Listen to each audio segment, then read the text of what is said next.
Buick and Togethxr have teamed up to increase representation and gender equality in sports because girls everywhere deserve a chance to play on a level field. Join the conversation as we see her greatness.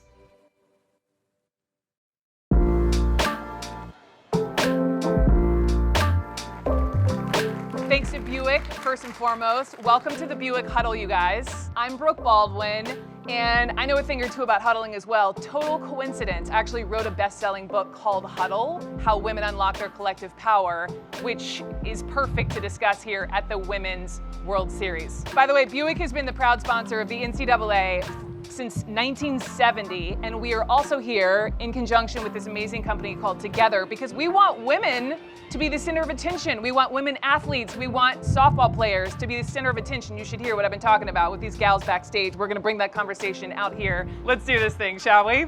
Popping on my shades. Nice and sunny, Oklahoma. All right, first up, we have an athlete who was twice selected as the Big Ten Conference Player of the Year and National Fast Pitch Coaches Association All-American as a player for Michigan softball. When she moved on to the Chicago Bandits, she was named National Pro Fast Pitch Player of the Year her first year. In 2021, she represented the U.S. in Tokyo and brought home silver. Please welcome Amanda Chidester.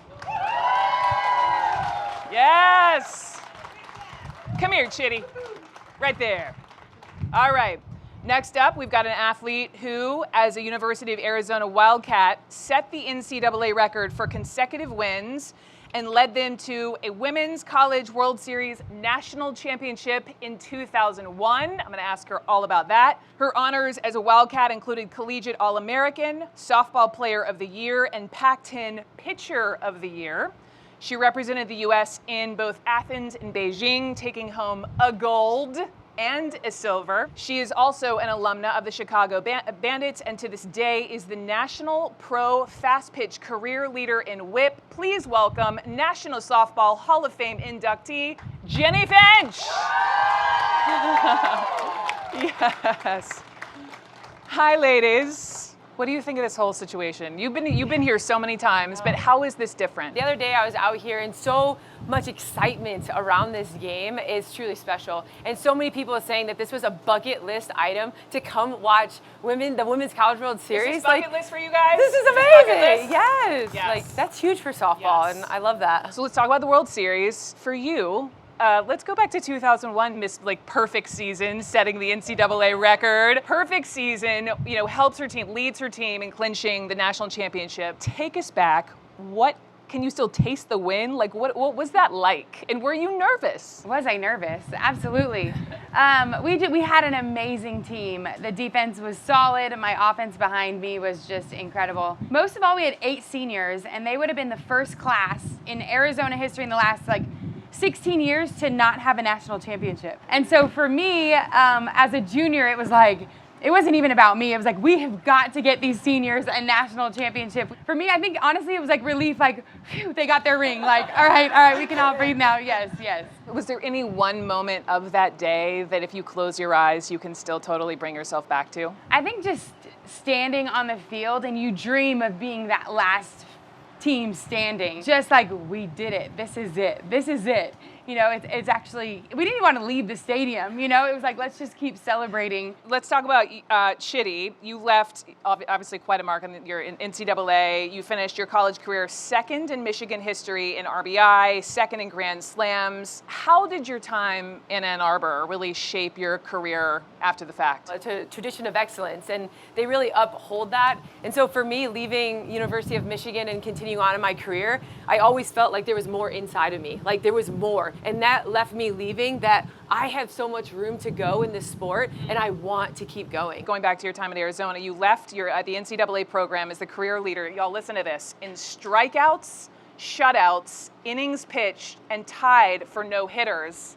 And that's not all. She was also top 10 in home runs, RBIs, and walks. How were you so versatile? I always wanted to be that complete player. I didn't want to just pitch, and I wanted to be able to help my team on defense, and I wanted to be able to play the other side offensively as well. And so I was able to play first base and hit as well. And I think too, allowing me to have both sides. If I was struggling on one side, I could still have my bat. And even when I wasn't pitching, I still wanted to be involved. I wanted to be out there on the field and play defensively. So for me, and that was the hardest thing too, because my first quad with the USA team, I was just strictly pitcher, and it was like, and I would still hit batting practice every day, like I'm not giving up this bat, like I'm not giving it up, And then towards my last couple years, I got to hit, and it was like fine. I felt like just release. Totally. And then playing professionally too, I think being able to do both over there kind of helped as well. What advice do you have for the women who are stepping onto that field today? For me, it was like I just have to give in and trust that I'm here for a reason, and all the work that I've put in was the right thing to do, and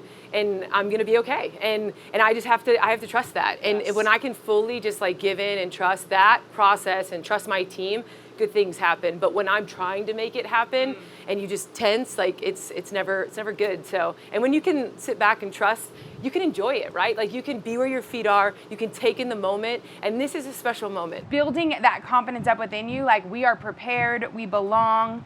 Let's keep doing the same thing. It's the same game, even though it's, an enormous stage, and this is, what it's all for. It comes down to this moment, but it's like, no, just focus on the task at hand. And for me, I always revert back to one pitch at a time. Going back to Arizona and Michigan, you came out, you were on top. Like, what kind of pressure did you put on yourselves to maintain that top level of play? For a while there, I very much identified myself with how I did in my sport. So if I failed and messed up, then I felt like everyone thought I was a failure and that I was like the worst person in the world. Like I really attached that. You were your sport. You 100%. Yeah. Yep. And so it wasn't until when I could separate the two that I could understand that pressure, right? Like I was putting the pressure on, my life and softball and everything was all depended on that one thing. Yeah. And so that was really heavy for me. But when I could say like softball is what I do, it's not who I am. How did you separate the two? Was that like 2 weeks ago? How this is going for you, Chitty? No, it's gone for me. It took a lot of talking, took some therapy, like it is, you just have to talk it out. It's something that, you're so invested in and you love so much and you want to be so great at that you get caught up in it, Yes. Just knowing that like I'm still me and I'm still proud of who I am and everything that I've done, no matter the result out there. And when I could find peace in that, the pressure was definitely a lot more at ease. So good, Chitty. Absolutely. How about you? Man, I put that USA uniform and I was like, if I ever make that team, I'm gonna be like a superhero. They don't lose, they like float on the field. Here I put that uniform on, and literally the first thing I was feeling all the feels, right? Tears flowing. And then the first thing that popped in my head was like, you better not screw up now. And it was like, wait, take this uniform off, put it back on, like this is not how it was supposed to go. And it was like, dang, and that for me was a moment like, this is never gonna go away. Like that negative voice is always gonna try to take you out. Like you cannot give in. So I just think that perspective that Chitty was saying, like, man, as much as we do get caught up in this game and we love it, we want it so bad, and it's in every fiber of our being, we still are so much more than a game, and we got to keep it in perspective. It's the perfect segue to, one of the reasons we're here, as I mentioned off the top, with Buick and with Togethxr, is to talk about, shining the spotlight on women in sports, making sure that the media is covering women playing these sports, making sure that the playing field is even with the men. Jennie, to you first, I'm wondering, in the time that you played, like we talked about your junior year, winning in 2001, was the drumbeat of equality, it seems like publicly maybe it wasn't as loud as it is today, but I have to imagine you felt it. Yeah, I think my freshman year, the championship game was televised, but it was tape delayed. And then just 3 years later to my senior year, every single game of the World Series was on TV and live. And so, just coming home, and I remember we did a parade in Tucson, and the Diamondbacks had won the World Series that year too. So here we were, like back to back with the Arizona Diamondbacks. Like, what? Like, this is softball, and now we're big league now. Like, this is it. Like, people know who we are. Being able to showcase our game and what we do, and having that stage and platform, and oh my gosh, yes. My mom had to work concessions and did the snack bar all 4 years of high school because that was the only way we were going to get jerseys, But yet football had all of this. And growing up with two older brothers, like the things that they had that I didn't have, and then marrying, a baseball player too, like his per diem versus my per diem, and just there's this enormous gap, and we've come so far, and that we have so much to celebrate, but we truly need to invest in women and support it. I think, we've got to show up. Like when there's an event, we have to fill these stadiums, which you guys have done. So thank you, because this is the reason why they had to build the upper deck. They didn't have a choice not to build the upper deck, because you guys are showing up and showing out. I think what I've yet to see is the consistency with it. Like we see moments of it, right? But it's the consistency that's not quite there yet. Consistency of coverage, of fan base, of attention. Yes, and continuing on past the college stage, you know, like, and for me, for us, like playing professionally afterwards, you know, it's still the same game. It's still the awesome game on the field, but then it kind of dies out with, you know, the viewership or the support. That's still an opportunity for all of us to come together and support and watch the professional league and continue to grow it in that way, because I want all of those girls on that field today at the Women's College World Series, and even the ones who didn't make it here, to be able to have that opportunity to say, you know what, I can play professional softball. Yes. I want to continue on. Like, it shouldn't have to end right after college. Keep giving your little ones opportunity to be able to play post-college if they truly want to be able to do that and make that a career. Who has questions for Chiddy or Jennie? Do you guys have any advice for any like college athletes that don't play professionally after college, like girls that go Division III? I don't know who that is, but that like play at like a lower level that won't play professionally but like have to live in the real world. You know, growing up, I always wanted to coach, like teach and coach, because that was the only way to really stay in the game. But now you think there's so many avenues to be able to be interlocked to our game of softball and to sports in general. So I would just say follow your heart, network. Like there's so many, and that's one thing about like D3, D2, NAI, like you just being a collegiate athlete, like do you know where that puts you on your resume?